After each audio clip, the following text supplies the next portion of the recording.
30 ans et je suis originaire de Brapanon.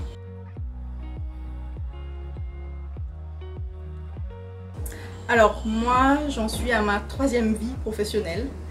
J'ai quitté La Réunion à 18 ans, je savais pas trop quoi faire. Finalement, j'ai vu la lumière et j'ai passé le concours d'infirmière. J'ai passé 4 ans à l'hôpital à Paris. J'en ai eu marre, du coup on a tout plaqué avec mon mari et on a décidé de lancer l'aventure entrepreneuriale en 2017. Et puis à partir de là, on a lancé une formation en ligne, on a fait plein de choses, on a appris beaucoup de choses sur le tas. Et du coup, on a décidé de vivre notre rêve et d'aller s'expatrier à Maurice. Et à Maurice, on a décidé de rentrer à cause du Covid, etc. Et du coup, aujourd'hui, je me lance dans ma 3e vie professionnelle en tant que coach business.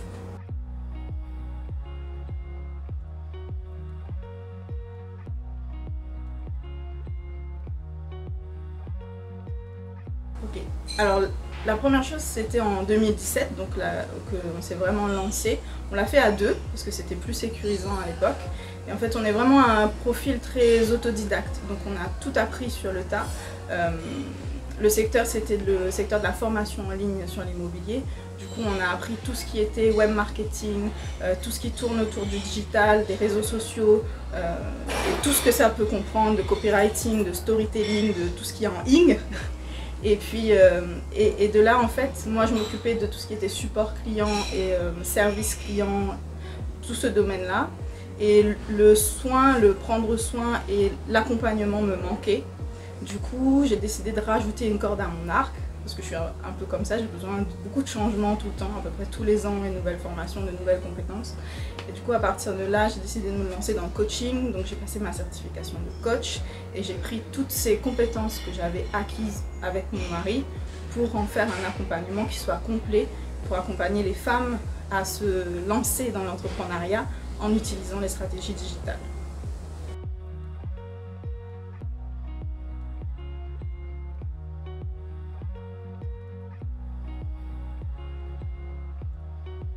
Il y a eu plusieurs déclics en réalité. Le premier déclic, c'est quand j'étais à l'hôpital, quand je travaillais en cancérologie.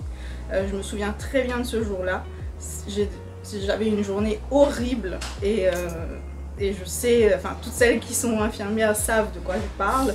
Le type de journée en fait où à la fin je me suis dit mais qu'est-ce que je fous là en fait? Qu'est-ce que je fais de ma vie? Qu'est-ce que j'ai mérité pour à 22 ans être à l'hôpital en train de gérer autant de maladies, autant de souffrances, etc. Je pouvais plus. Donc à partir de là, ça a été le déclic.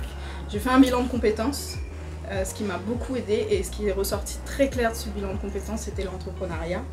Et déjà à l'époque, c'était en 2016, du coup le bilan de compétences, il y avait cette voie d'aider les femmes, d'accompagner les femmes à se réaliser et à se concrétiser. Et pour moi, l'entrepreneuriat, ça a vraiment été le moyen pour pleinement devenir qui je suis. Super. Attends, si je peux rajouter, deuxième déclic. Ah oui. Les autres déclics, après, on était du coup à Maurice, une vie de rêve, franchement.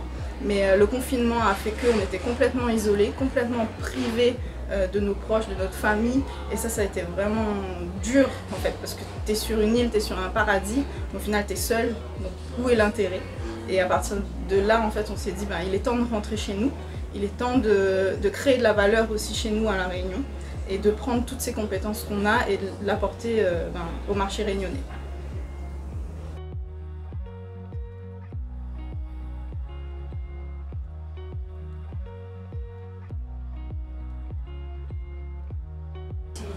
Les freins et les obstacles qu'on a pu rencontrer, c'est directement lié à notre parcours autodidacte. C'est-à-dire qu'on n'a pas eu de formation pour être entrepreneur, on a vraiment appris tout sur le tas, on a fait de notre mieux à chaque fois, et à chaque fois qu'on se confrontait à un problème, il fallait qu'on trouve la solution.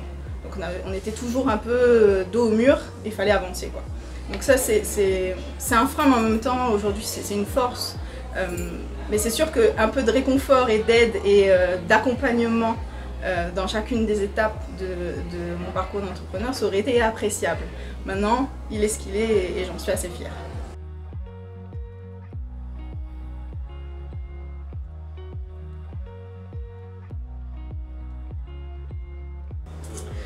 Les groupes de femmes d'entrepreneurs, j'en ai fréquenté plein à Paris notamment, quand je vivais à Paris. Et en fait, je trouvais qu'il y avait deux types, je me suis jamais vraiment reconnue dans ces groupes-là. Et je trouvais qu'il y avait deux types un peu de groupes de femmes entrepreneurs. Il y a le groupe qui veut dégager un truc qui est très viril, très masculin et qui du coup est très dans ce qu'on appelle le make money, donc faire de l'argent pour faire de l'argent et puis on y va, etc. On ne réfléchit pas à tout ce qu'il y a autour. Il y a quelque chose d'assez brut où moi je me reconnaissais pas parce que du coup c'était pas non plus leur énergie, elles essayaient de copier un truc donc ça faisait vraiment bizarre. Et l'autre truc aussi, l'autre type de groupe d'entrepreneurs au féminin, c'était des femmes du coup qui étaient trop dans l'énergie féminine, qui étaient trop dans le cérébral, réfléchir, dans le bon élève, il faut que je fasse ça avant de faire ça, il faut que d'abord j'ai ça pour passer à ça, et du coup on passe jamais à l'action au final. Et aussi comme les femmes sont beaucoup dans leurs problématiques du quotidien, ces groupes-là, trop dans l'énergie féminine, ne passent pas à l'action et sont dans quelque chose de la complainte, etc.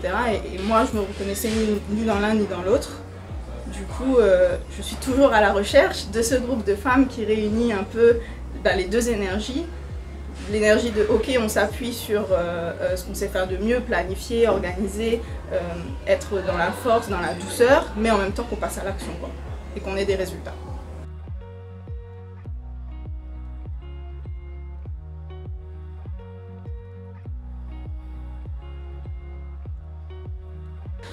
Selon moi, ce qui manque aujourd'hui dans l'écosystème pour les femmes entrepreneurs, il y a beaucoup de choses qui se font et ça c'est vraiment top.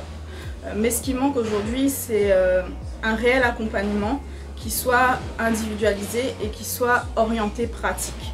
Parce que tout ce qui existe aujourd'hui sur le marché pour les femmes, c'est beaucoup de la théorie. Sauf que nous, on est très fort dans la théorie et ça c'est ancré en nous depuis l'école.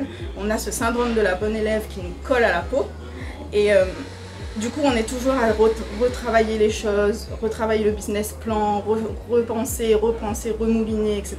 Et on retarde le passage à l'action. Donc pour moi, ce qui manque, c'est un accompagnement, des formations, tout type de contenu, mais qui soit vraiment orienté pratique et action.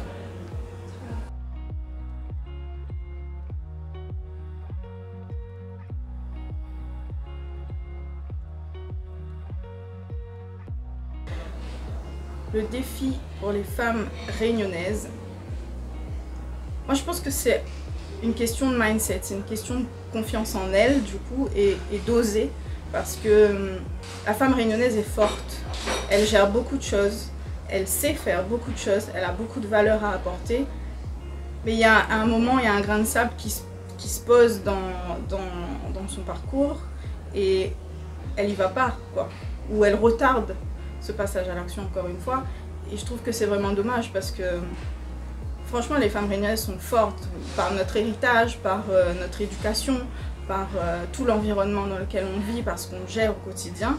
Maintenant il est temps d'y aller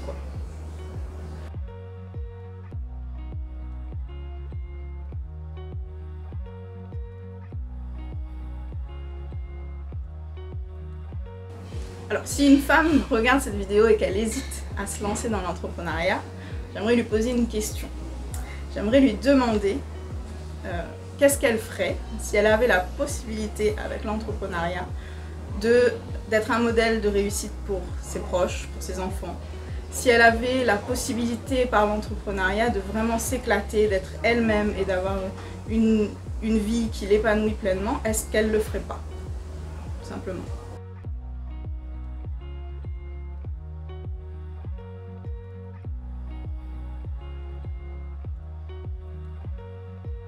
Alors ma définition de l'entrepreneuriat féminin, elle pourrait tenir en une phrase. Pour moi, c'est la puissance de la douceur. Parce que je crois vraiment que chaque femme a ce côté un peu maman en elle, un peu prendre soin, un peu douceur, un peu rond, un peu apporter de la valeur, etc. Mais derrière ça, il y a une vraie puissance et pour moi, je suis convaincue que quand on s'appuie sur qui on est et ce qu'on a en nous, on est vraiment forte pour devancer toutes les problématiques de l'entrepreneuriat. Voilà. Ok, super. Merci beaucoup. Je t'en prie. Cool. Ensemble, révélez-vous.